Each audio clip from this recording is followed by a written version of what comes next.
I felt the snap of my crossbow string, but I couldn't hear it through all the chaos around me.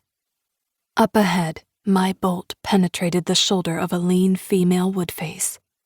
Although I couldn't see her face behind her tribal wooden mask, she must have cried out in pain. She threw her head back, the mask sliding up a few inches above her chin, and grabbed the bolt stuck in her shoulder. Her head snapped toward me, her dark, angry eyes floating behind 2 circles carved in the mask. It was a dreadful stare that made me wish I'd killed her instantly. Around me, people screamed and ran in all directions. Bodies bumped into me as swords, sticks, and batons swung through the air. The sound of bones snapping sent chills up my spine.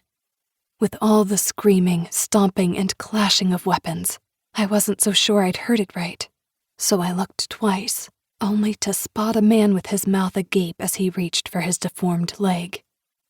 I scanned my surroundings, my vision pulsating. There had to be another weapon here, something better than my crossbow.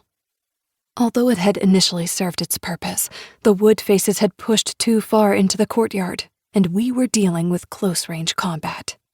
With everyone crammed so close, it was impossible to land a clear shot.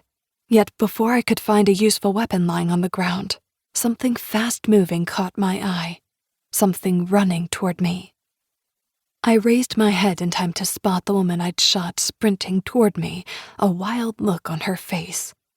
She ran screaming, with her mouth wide open, though I couldn't hear her, and in her right hand was my crossbow's bloody bolt, the same one I'd used to shoot her. I stiffened, preparing myself to knock her across the face with my entire crossbow when a long baton swung down near her shins. Clack!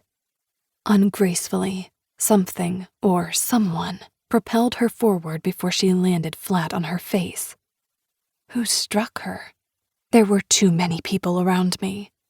I expected her to rise, but she didn't have the time. Within seconds, 3 of her people trampled her as they tried to dodge our attack. They hadn't seen her under them, but I had. I watched, mortified, as their large feet forced her face into the dirt, crushed her chest, and broke her arms. When her mask fell off, her brown eyes were squinted in pain. Her hair, now clumps of brown, stuck to her grimy forehead, her neck, and her shoulders.